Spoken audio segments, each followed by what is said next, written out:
పౌలు గారు అంటున్నాడు, తిమోతి పౌలు గారు మాట్లాడుకుంటూ మనకు చెప్తున్నాడు పరిశుద్ధాత్ముడు, నిజమైన భక్తి గుండెల్లో ఆశలు రేపదట.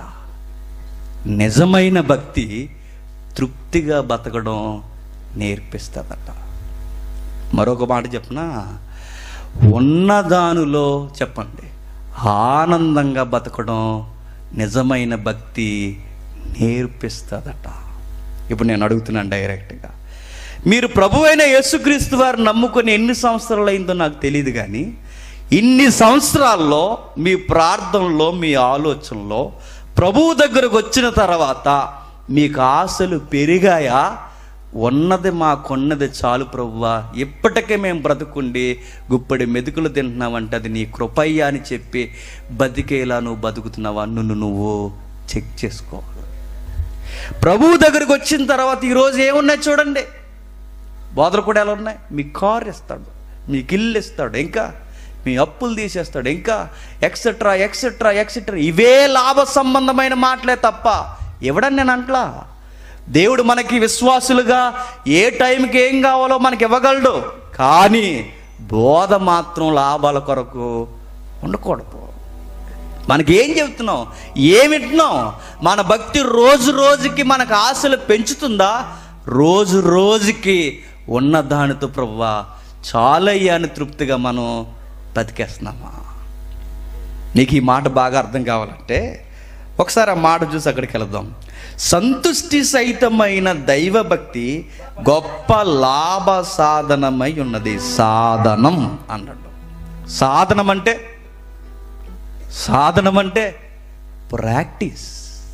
అంటే ఉన్నదానిలో తృప్తిగా బ్రతకడం అంట. చెప్పండి, నేర్చుకోవాలట. భక్తిలోకి వచ్చిన తర్వాత, ప్రభువు దగ్గరకు వచ్చిన తర్వాత మనకు అలవాటు కావాల్సింది ఏంటి చెప్పినా, గంజి నీళ్ళలో ఉండడం ఎలాగో మనం నేర్చుకోవాలట.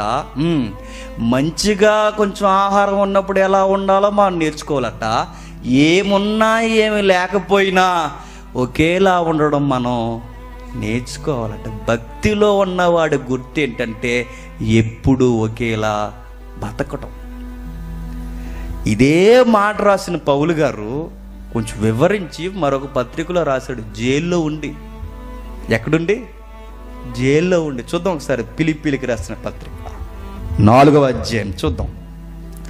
ఫిలిప్పీలకు రాసిన పత్రిక 4వ అధ్యాయం, ఫిలిప్పీలకు రాసిన పత్రిక 4వ అధ్యాయం 11వ వచనం. నాకు కొదువ కలిగినందుకు నేను ఎలాగ చెప్పట్లేదు, నేను ఏ స్థితిలో ఉన్నానో ఆ స్థితిలో తృప్తి కలిగి ఉండుట నేర్చుకున్నాను. ఏమంటున్నాడు? ఏ స్థితిలో ఉన్నా, ఎలా ఉన్నా తృప్తిగా బ్రతకడం నేర్చుకున్నాను. ఈ మాట ఎక్కడుండి రాస్తున్నాడు తెలుసా? జైల్లో పెట్టేశారు ఈ పత్రిక రాసే సమయానికి, ఫిలిప్పీ పత్రిక రాసే సమయానికి. జైల్లో ఉన్నవాడు అంటున్నాడు, నేను ఎలా విడుదల పొందాలి, రేపొద్దున నాకు ఎలా పేరు ప్రఖ్యాతులు సంపాదించుకోవాలి, ఇవేం కాదట. ఆయన బాధ ఏంటి? నేను ఎక్కడున్నా, ఏ పరిస్థితుల్లో ఉన్నా, ఎలా ఉన్నా నేను తృప్తిగా బ్రతకడం నేర్చుకున్నాను. లేనిది కావాలని దేవుణ్ణి ఇప్పుడు నేను బాధతో ఆయన్ని గోజాడలేదు. ఉన్నదాన్ని ఇంకా ఎక్కువ చేయమని దేవుడిని ఎప్పుడు నేను అడగలేదు. నేను ఏమి నేర్చుకున్నానంటే, ప్రభువు నమ్ముకున్న తర్వాత ఆ దర్శనం చూసింది మొదలు, ఆ రోజు మార్గం మధ్యలో ప్రభువు నాకు కనబడింది మొదలు, ఈ రోజు వరకు ఈ సరసాల మధ్యలో కూడా ఉండే నేను చెప్తున్నా, నేను ఏ స్థితిలో ఉన్నా ప్రభు ఎదుట ఒక్కలాగే ఉన్నాను. ఫ్యామిలీలు ఎందుకు గొడవలు వస్తాయి? పక్కింటోళ్ళు ఏదో కొనుక్కున్నారని గొడవ. నీకు అర్థమైందా? ఎందుకు స్నేహితుల మధ్యలో గొడవలు వస్తున్నాయి? వాడికి పెరిగింది ఇడికి లేదని గొడవ, అసూయ. ఎందుకు సొసైటీలో గొడవలు పెరుగుతున్నాయి? హెచ్చు తగ్గుల కొరకు గొడవ. ఎందుకు గొడవలు వస్తున్నాయి? జనం లోపలికి వచ్చేయడానికి గొడవ. ఎందుకు గొడవలు వస్తున్నాయి? కారణం అన్నిటికీ ఒకే ఒక్కటి, తృప్తిగా బ్రతకడం మనకి రాలేదు. దేవుళ్ళలోకి వచ్చినా రాలేదు, లోకంలో ఉన్న అలాగే ఉన్నాం, దేవుళ్ళలోకి వచ్చినా అలాగే ఉన్నాం. ఆ ఆశలు కుంపటి మన గుండెల్లో చావలేదు. అందుకే పౌలు గారు భక్తిలో ఎలా ఉండాలో తిమోతికి చెప్తున్నాడు. తిమోతి, ఆ కొట్టు ఆడిపోతున్న ఆ సంఘానికి, ఎఫ్సీ సంఘానికి చెప్పవయ్యా, ఆ బోధకులకి చెప్పవయ్యా, ఆ విశ్వాసులకి చెప్పవయ్యా. పరిశుద్ధాత్ముడు అన్నాడు, అరే జేమ్స్, నువ్వు విను, వీళ్ళకు కూడా వినిపించని నాకు చెప్పాడు. ఈ వాక్యం ద్వారా మనకు చెబుతున్నాడు చూడండి, మీకు చెబుతున్నాడు చూడండి, నాకు చెబుతున్నాడు చూడండి, మనందరికీ చెబుతున్నాడు చూడండి. ఏం చెబుతున్నాడు? ఏ స్థితిలో ఉన్నా ఆ స్థితిలో సంతృప్తి కలిగి ఉండడం క్రైస్తవుడిగా నేర్చుకోవాలి. లోకంలో ఉన్నవాడికి ఉంటాయి వస్తువుల మీద ఎంపరి, లోకంలో ఉన్నవాడికి ఉంటాయి భూముల మీద ఆశ, లోకంలో ఉన్నవాడికి ఉంటుంది డబ్బు మీద ఆశ, లోకంలో ఉన్నవాడికి ఉంటుంది పేరు మీద ఆశ, లోకంలో ఉన్నవాడికి ఉంటుంది రకరకాల ఆశలు. క్రైస్తవుడు క్రీస్తులో ఉన్నవాడికి ఉంటుంది ఒకే ఒక్క ఆశ, నేను బతుకున్నాను చాలు, ఎలా ఉన్నా నాకు పర్లేదని బతికేస్తాడు. అది క్రైస్తవుని ఆశ. ఇందులో మనం ఎలా ఉన్నాం? ఇప్పుడు మన ప్రార్థనలు ఏముంటాయండి? ప్రభువా మాకు అది ఇచ్చే, ఇది ఇచ్చే, అది ఇచ్చే, ఇది ఇచ్చే. ఏమివ్వాలి? మన కొరకు తన కుమారుడిని భూమి మీద బలిగా ఇచ్చేశాడు. ఇంకేమివ్వాలి? ఆ పరలోకానికి ఇవ్వడానికి మనకి మార్గాలు తెరిచేశాడు. ఇంకేమివ్వాలి? రోడ్డు మీద పోతున్నారు, ఎందరో ఇంటికి రాలేదు, నువ్వు రోజు బయటికి వెళ్ళి ఇంటికి వస్తున్నావు, ఇంకేమివ్వాలి నీకు? అన్నం లేని వారు ఎందరో బతుకుతున్నారు, కానీ నువ్వు రోజు అన్నం తింటున్నావు, నీకు ఇంకేమివ్వాలి? కరెంట్ లేని వాళ్ళు ఎందరో ఉన్నారు, నువ్వు టీవీలు కూడా చూస్తున్నావు, నీకు ఇంకేమివ్వాలి? కరెంటే కాదు, బిర్యానీ అంటే ఏంటని అడిగేవారు సొసైటీలో ఉన్నారు, నువ్వు రోజు రోజుకి రకరకాల కూరలు అడుగు తింటున్నావు, నీకు ఇంకేమివ్వాలి? లోకంతో పోల్చుకుంటే నేను చెప్తున్నాను, చూస్తున్నారా ఇమేజ్లు మీకు కనబడుతున్నాయా? లోకంతో మీరు పోల్చుకుంటే లోకంలో ఎలా బతుకుతున్నారు అనుకుంటున్నారు?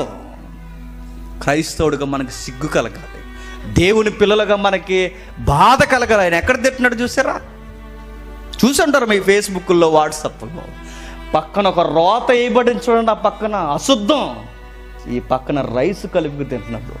నీకు నాకు ఆ స్థితి లేదు ఈరోజు, ఇంకేం కావాలి మనకి? ఇంకా మీరు ముందుకు పోతే రకరకాల ఇమేజ్లు మనకు కనబడతాయి. ఒక పెద్ద ఆయనకి రోడ్డు మీద తినేసి పడేసిన పాచిపోయిన చపాతీ దొరికితే కడుక్కుని తింటున్నాడు. చపాతీ నా పెద్ద ఆయన చూస్తే నాకు కన్నీళ్ళు వచ్చేసినాయి వెంటనే. దేవా నాకు ఈ స్థితి లేదయ్యా, నన్ను మంచిగానే ఉంచో. అది ఆయన చూడండి, నన్ను మంచిగానే ఉంచో. కడుక్కొని తింటున్నాడు. మధ్యాహ్నం కూర సాయంత్రం తినం, రాత్రి కూడా ఉదయం చూడడం, లగ్జరీగా బతుకుతున్నాం. వాళ్ళతో మనం పోల్చుకుంటే నేను చెప్తున్నాను, తృప్తి కలిగి బ్రతుకుతాం అన్న పదం మనకు సరిపోద్దు. సుఖపడి బతుకుతున్నామని ఒప్పుకోవాలి. మనం సుఖపడి బతుకుతున్నాం. వాళ్ళతో మనం పోల్చుకుంటే వాళ్ళకి కరెంట్ లేదు, గూడు లేదు, నీడ లేదు, ఆహారం లేదు, ఏమీ లేవు, కానీ ఇవన్నీ మనకి ఉన్నాయి. క్రైస్తవుడ ఏం కావాలని ఇంకా ఎంపర్లాడుతున్నావయ్యా అని బైబిల్ అడుగుతుంది. దేవుడు నమ్ముకున్న బిడ్డలుగా మనం నేర్చుకోవాల్సింది ఏంటో చెప్పనా? నేను ఏ స్థితిలో ఉన్నా ఆ స్థితిలో తృప్తి కలిగి సంతృప్తి కలిగి నేర్చుకున్నాను. ఇది ఎలాగో రాదు, ఆకాశం నుంచి ఎవరో వచ్చి నీకు నేర్పించరు, ఎవరో వచ్చి నీకు నేర్పించరు. నువ్వెక్కడున్నా ఒకేలా ఉండడం నేర్చుకోవాలి, నువ్వే ప్రాక్టీస్ చేయాలి. ఈరోజు నీకు అన్నం లేదా, ఏవి అనకు, దేవుని కూడా మాట్లాడతాడు. దేవుడు నన్ను ఇలా ఉంచాడు, ఎందుకన్నా ఘోరమైన స్థితిలో ఉన్నవారు ఉన్నారు, పర్లేదు ప్రభువా నీకే సమస్త మహిమ కలుగునుగా, కానీ దేవుణ్ణి స్తుతించు. ఒకవేళ నిన్ను దేవుడు ఇంకా ప్రేమించి 4 మెతుకులు నీకు ఎక్కువ ఇచ్చాడా, అయినా దేవుని స్తుతించు, ఎందుకంటే అవి కూడా లేని వాళ్ళు ఉన్నారు. నీకు ఒక ఇల్లుందా, మేడల మీద ఆశలు పెంచుకో. ఒకవేళ నీకు మేడ ఉందా, పెద్ద పెద్ద బంగ్లాల వైపు చూడకు, ఎందుకంటే అవి కూడా లేని వాళ్ళు ఉన్నారు. గుడిసెలో ఉన్నావా, ఆనందంగా బతకడం నేర్చుకో. మేడలో ఉన్నావా, ఆనందంగా బతకడం నేర్చుకో. నీకు ఒక బండి ఇచ్చాడా, ఆ బండిని చూసి కూడా ఆనందంగా బతకడం నేర్చుకో. కారుని చూసి నాకు ఎప్పుడు వస్తుంది మాత్రం, దేవుడు నీకు కావాలనుకుంటే ఇస్తాడా?